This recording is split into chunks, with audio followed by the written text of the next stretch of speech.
from Augusta. You're watching News 12 live at 5. After 6 public meetings, the future of the Richmond County School District now up in the air. For the past week, sessions have been full of parents, faculty, and students concerned over the county's proposed 5-year master plan. Now, it involves changing school zoning and possibly closing some schools entirely. The last public meeting just wrapped up in the last hour. Sydney Hood is live at the Richmond County Board of Education headquarters. Sydney, you've attended all 6 of the meetings. What patterns did you notice, and how are parents feeling after this very last one? It's kind of half and half feelings here. You've got some parents that want to honor that tradition and legacy, but then you have some parents who are saying these changes are much needed right now. Now, the focus of today's meeting was... Yeah, well, it's a community thing, right? Because we build a community, we can make sure that, in the future, everybody's good, right? We make sure the kids get what they need, because if we neglect those kids, you see what happens, right?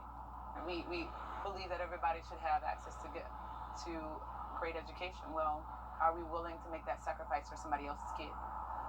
And if we are not, then that says a lot about the community and what we need to do. And remember, one of the main reasons for this plan in the first place is so some of these schools can get that state funding, because right now, according to the school systems plan, we've got about half of these schools that are not meeting that minimum requirement for funding. Now, like I said earlier, you've got parents that are kind of split evenly here. You've got some parents who don't want to see their child's school go away. They are comfortable where they're at right now, but you've got a lot more parents who are looking ahead at the future, and they would like to see more provided for their child's education. All right, thanks, Sydney. The final vote on this plan for the upcoming year will be next week on the 19th. It is fair to point out the timing of this meeting, difficult. A lot of these parents work. This is a lot of times that the parents are picking up their kids from school. Yep, an important decision coming in the coming weeks. Thanks, Sydney, for staying on top of this for us at every meeting throughout the last couple of weeks. Switching gears to weather now. Increasing late in the week in just about 10 minutes. Okay, thank you, Riley. A former Boeing employee who raised concerns about the company's production standards has been found dead. The body of 62-year-old John Barnett was found in a vehicle in Charleston. The coroner says it appears he shot himself. Barnett worked for Boeing for more than 30 years before he retired in 2017.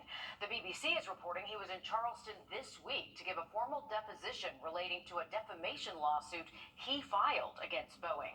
On several occasions, he reported the company's alleged use of substandard parts and serious problems with oxygen systems. The Charleston Police Department is still investigating his death. A bizarre story coming out of Bryan County, Georgia, where authorities say 2 men are accused of setting off a bomb at a woman's home and plotting to release a python to eat her daughter. Authorities say 34-year-old Caleb Kinsey and 37-year-old Stephen Glosser set off a bomb last year that destroyed part of the victim's home. Prosecutors allege Glosser and the victim had a relationship that went south, and the 2 men planned on shooting arrows into the victim's door, mail her dead animals, blow up her home, and threatened her daughter. Now the 2 are facing several serious charges, including stalking and possessing an unregistered destructive device, as well as using an explosive to commit another felony. Happening now across Georgia, voters are... Law enforcement agencies across South Carolina are weighing in on Governor Henry McMaster's recent decision to sign a permitless carry bill into law. Now, anybody 18 and older who can legally own a gun can openly carry their weapons with no permit and no training. Ashley Jones breaks down how law enforcement is now having to readjust. The potential is there for a lot of things to happen. And because of that, Director Jackie Swindler with the Criminal Justice Academy says officers and deputies may approach situations differently than what they would before constitutional carry was signed into law. Now, with the readily available of anyone having a gun or carrying a gun, that certainly does have the potential for some different interactions between people. Certainly changes a lot of the dynamics of police answering calls and certainly stopping cars. I actually think the training should be mandatory, because I'm afraid some really good people with good intentions may get in trouble because they don't know what the laws are about using a handgun or a weapon.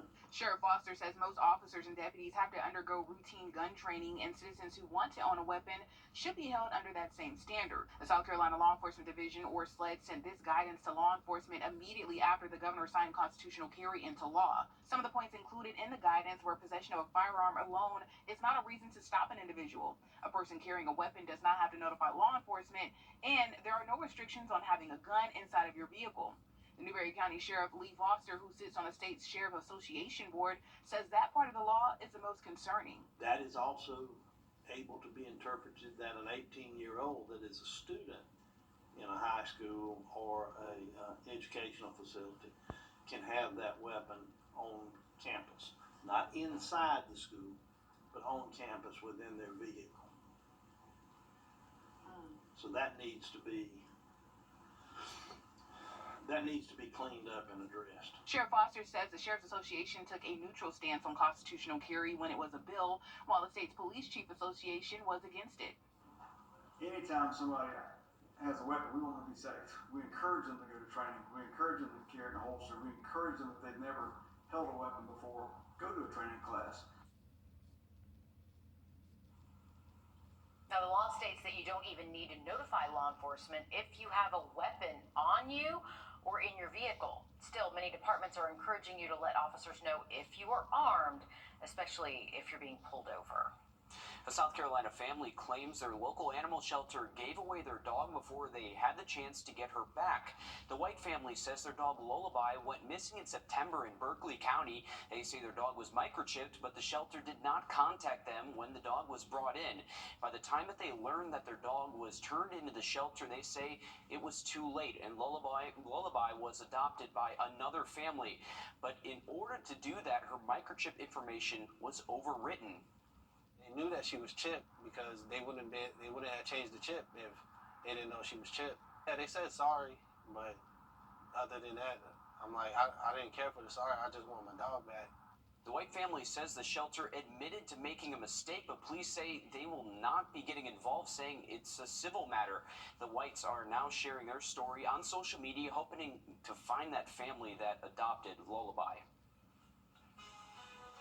For 5 years now, public colleges and universities in South Carolina have not raised tuition prices, but some conservative lawmakers say this practice should stop. We'll break down what's going on next. Riley? While temperatures continue to warm up the next few days, we'll get into the mid-70s tomorrow, then potentially 80 by later into the week. Have that full forecast just after the break. Time and temperatures next week, we could see the 30s again, waking up early Tuesday. All right, thanks, Riley. It's a reality many families know very well. College tuition is not cheap. South Carolina's House of Representatives is debating the next state budget this week, and they want to implement another tuition freeze for in-state students. But as our State House reporter Mary Green explains, not everyone is on board.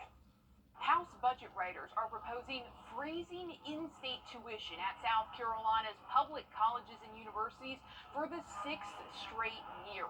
But some lawmakers oppose this, arguing higher education is not a core function of government. Rather than further subsidize the middle class and wealthy four-year degree getters, again, oversaturated market, it's not the market is not there for that.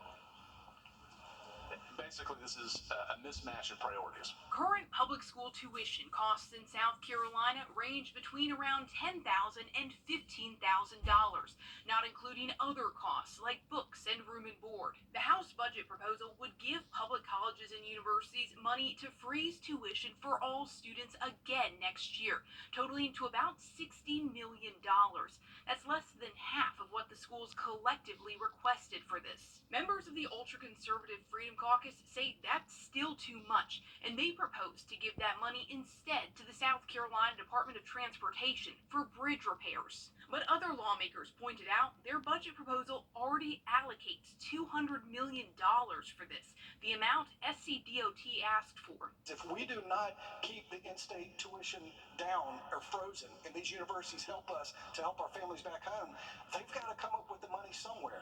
So they're either going to raise tuition or, as Mr. Burns mentioned, and as I don't like, they're going to start bringing in more out-of-state tuition. That's just math, y'all. Ultimately, the House voted to approve this money for tuition freezes, but members are still debating the overall budget.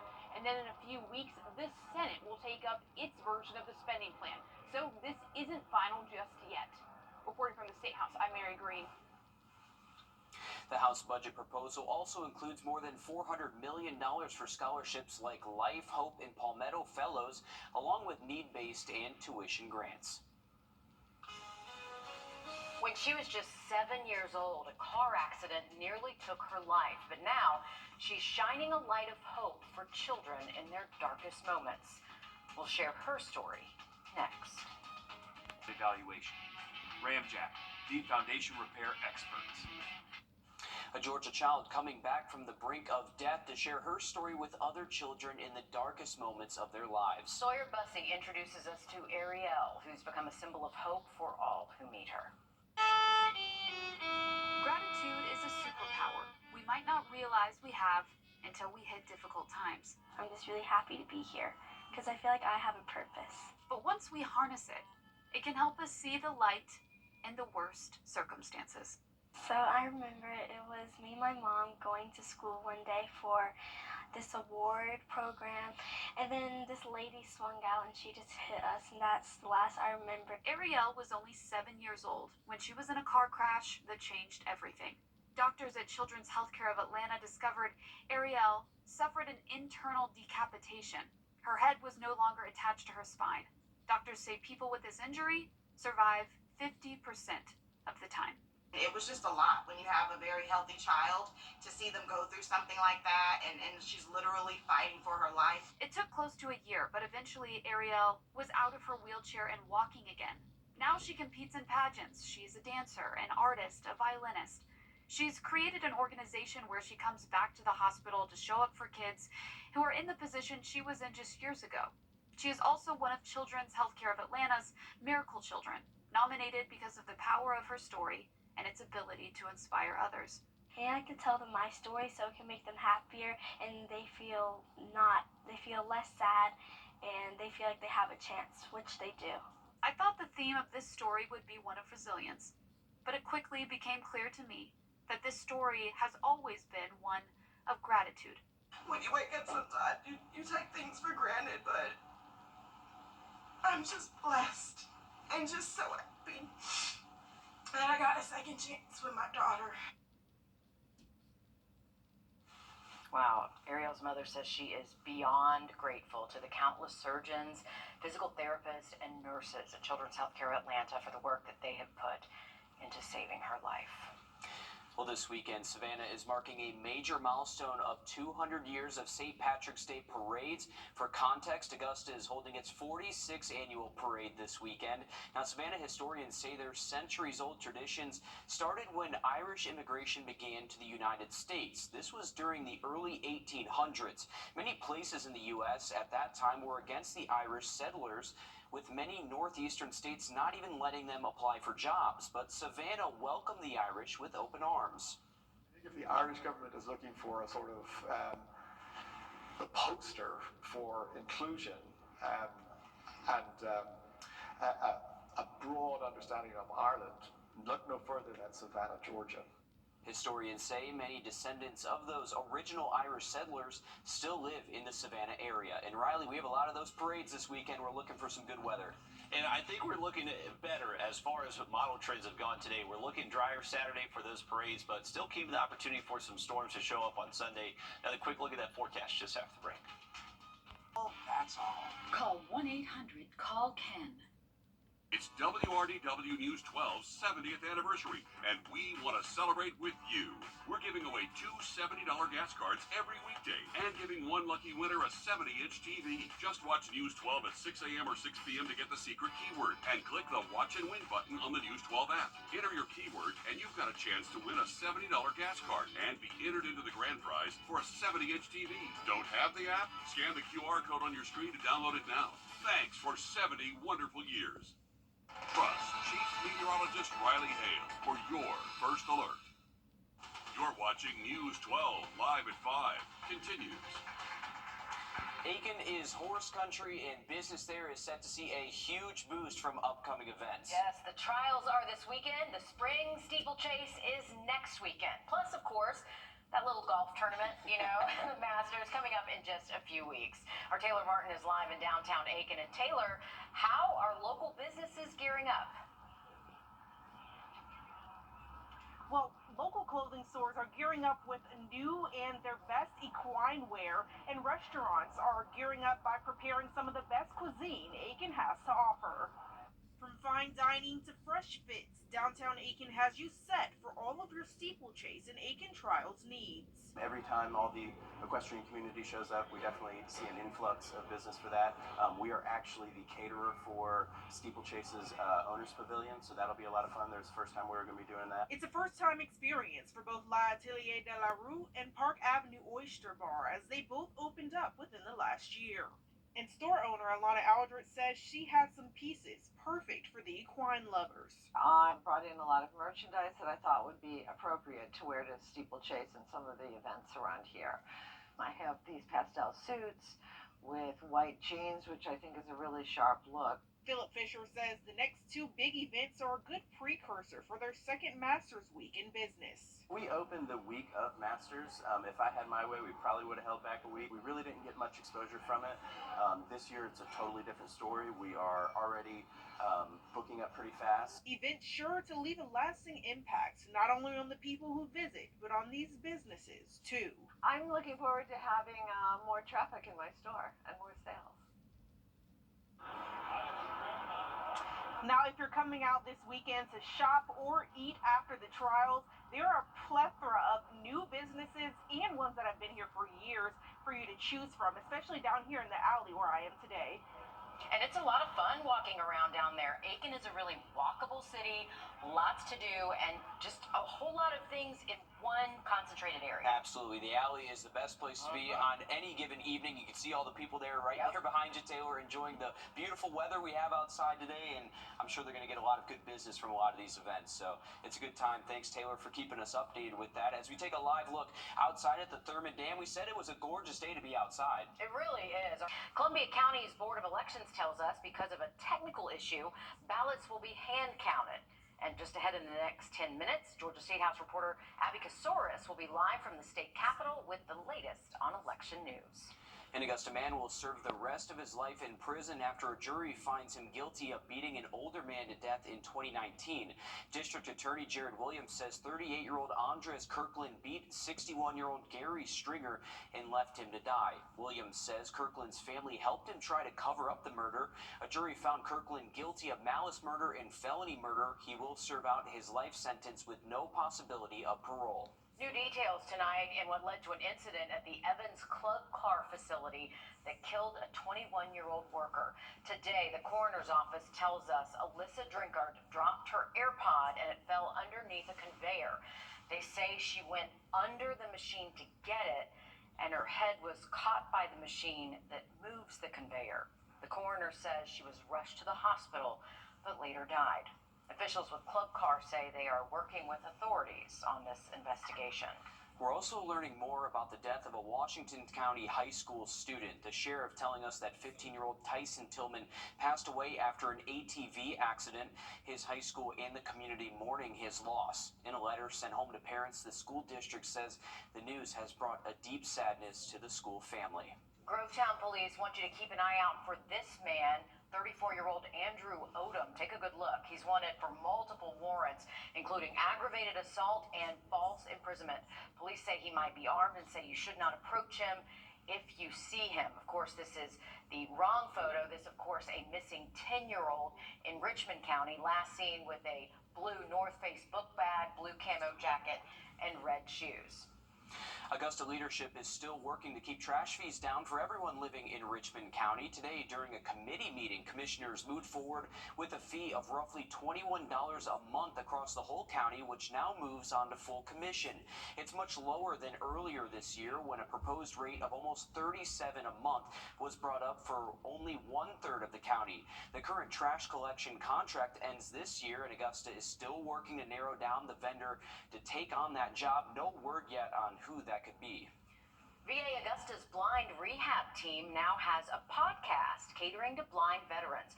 It's called Blind Vet Now What? And it's locally produced for veterans adjusting to vision loss, as well as those people who make up their support system. Their third episode just dropped. It includes an interview with a blind Army veteran who is now a blind rehab instructor. You can listen to the podcast on Apple, Spotify, and Amazon platforms. Of course, it is free. You do still have time to cast your vote in Georgia in the presidential preference primary, as we mentioned.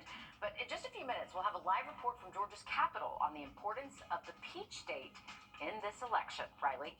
Well, we do have beautiful weather out there today. That's going to stick around through Thursday, but we are keeping our eye on our next chance for storms by Friday. Full forecast just after the break. Time and call me right now. Are you turning 65 soon? At 64 Insurance Group, we know how confusing Medicare can be. Let us guide you through the entire process. And by the way, you don't pay a penny for our services. Don't wait until you're 65 to call. For you64.com. Call us or visit rebath.com and save $1,000 off your complete bathroom remodel. A serious accident creates a lot of right now problems. You're worried about your injuries, the medical bills, and whether you'll get stuck paying for it all. You shouldn't have to chase after a lawyer to get the help you need. With me, you won't have to. I'm Austin Jackson, your guy in Augusta. If you've been injured, my team will get to work right away. And you don't have to pay us anything unless we get money for you. Injured? Call Austin Jackson, the Augusta guy. 706-724-7224. Only at Vanguard, you're more than just an investor. You're an owner. That means your priorities are ours, too. Our retirement tools and advice can help you leave a legacy for the ones you love. That's the value of ownership. Brett, what are you doing? Laminating some stuff. First off, pretty sure that's a federal offense. And second, that's for our customers to laminate their Medicare cards when they come in for a commitment-free consultation. My bad. Are you64.com. Welcome back, folks. We're Tuesday and most likely waking up in the 30s. Thanks, that's cold. Thanks, Riley. The nation watching to see if President Joe Biden and former President Donald Trump will pick up enough delegates in the race to the White House. The Secretary of State's office says overall turnout in Georgia's primary is relatively low. Georgia State House reporter Abby Kasoris joins us live at the state capitol. And Abby, you've talked to voters. What's still driving them to the polls today? Well, those voters, they either feel passionate for their candidate or they don't want the person on the other side of the ballot. Either way, we're here at the state capitol getting to follow along with the Secretary of State's office as they continue to show those reports on what's happening throughout the state in our 159 counties. The good news, no long lines. Voter turnout has been relatively low throughout the day. However, there have been a few hiccups in some of the polling locations, including machines not working, some locations opening late. In Gwinnett County, voter cards were forgotten. In Charlton County, precincts opened late. Newington precinct, there was a paper jam. And in Cobb County, they sent out incorrect polling locations. Nevertheless, the Secretary of State reports an otherwise smooth primary day and is encouraging everyone to go out and cast their ballot. Can fuss about Washington, D.C. You can't do much about that, but city council, county commissioner, those are really important races because that determines really the future of your community. Then school boards, that determines the future of our children, and that's really important also. So I would encourage everyone, if you haven't voted yet, please go out and vote. But like I said, it's a big state, a lot of people, and I can't go and pick you all up to make sure you get out to the polls. Experts say that Georgia is a battleground state, so they're watching the primary closely to see if voters are motivated to come out and vote. Those polls will close around 7 o'clock for the most part, and we're going to be here monitoring some of those results as they come in. Live tonight at the state capitol, Abby Kasoris on your side. All right, thanks for that, Abby. And a time check, you've got 1 hour and 15 minutes still, and if you're in line, you can vote at 7 Absolutely. o'clock. And it's important to get out there and vote, so make sure you can do that. We got great weather for that, too. Thanks for keeping us updated, Abby. If you're not getting enough sleep, you're not alone. I'm Jamie Tucker coming up with some new bed tech that could help you catch more Z's. First Alert Radar, powered by Jim Hudson Automotive Group. Do you get enough quality sleep each night? If you are, well, you are in the minority, according to the National Sleep Foundation. Our consumer tech reporter Jamie Tucker takes a closer look at some tech that could change how you sleep and spend time in bed.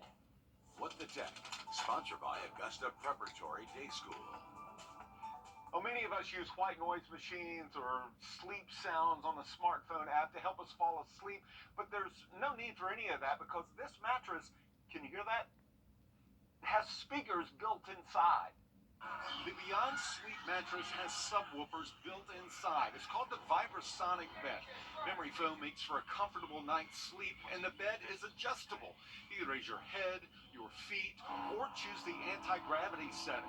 What really sets it apart, though, is the sound. The subwoofers and satellite speakers can play sounds from a smartphone app or connect to a TV, and it has several massage settings as well. It's being marketed to gamers who will feel every sound as a pulse in the mattress. Explosions and car chases play through the mattress for a 4D type of gaming experience. No, it actually does. You feel it, and it's like loud behind you.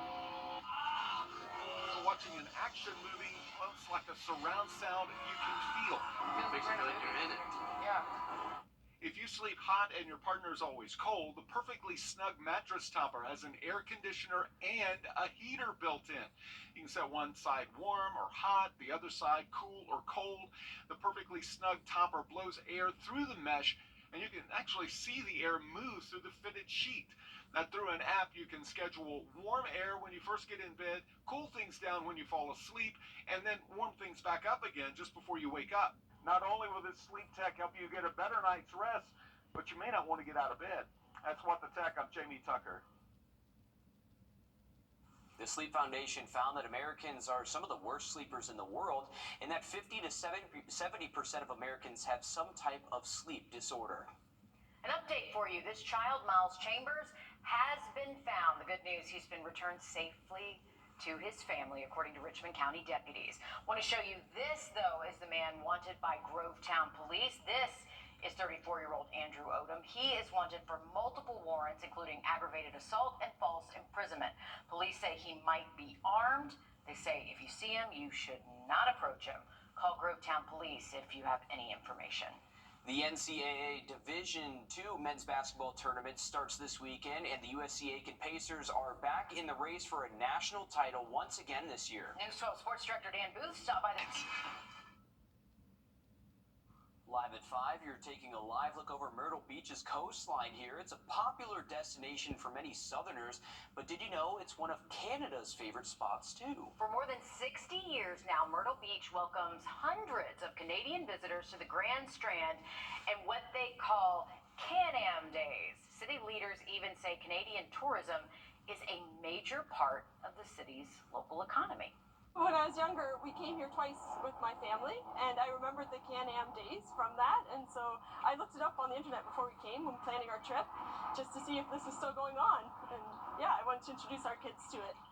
Myrtle Beach city leaders say there is a lot of Canadian tourism year-round, but it spikes around this time in March because up there it's winter break for many of their students. And let me tell you, as a former Ohioan, we love Myrtle Beach. I used to vacation there every year. And it's cold there right now for us, but for the Canadians, it is warm. I can assure you they're wearing shorts. But they're probably in the ocean too. Like Yes. we would not swim in it. They're probably all in. That's what we did too. I 100% agree, Mayor. I think they love the water, so hey, let them come a little bit early before it gets too crowded. Enjoy some nice open beaches, but yeah, great weather there at Myrtle Beach for the rest of the week. Here's a live look at our interstate here near the state line. You can definitely see it's backed up right on the bridge, so it's most likely just from this traffic merging on from Riverwatch Parkway, just creating a little bit of a bottleneck here. So a little bit of slowdown here near the Georgia-South Carolina state line, but beautiful afternoon out there for us. Temperatures still in the 70s. If you're heading out tonight, we'll drop down to the 60s right after sunset, and then eventually we will see low temperatures down to the 40s by daybreak tomorrow morning. Once we get later into the afternoon, we'll see a few clouds out there. High temperatures most likely hitting the mid-70s for our Wednesday, and looking to stay nice and dry as well. Just a few passing clouds Wednesday afternoon, and then as we head into Thursday, we're back to generally sunny skies, and highs will actually get close to 80 degrees by Thursday afternoon. We should stay dry until we get to Friday. Friday, we're bringing in our next front that likely will bring us a chance for a few storms. All right, thanks, Riley. Stick with us. We have more news, weather, and sports coming up after a short break on News 12 at 6 o'clock.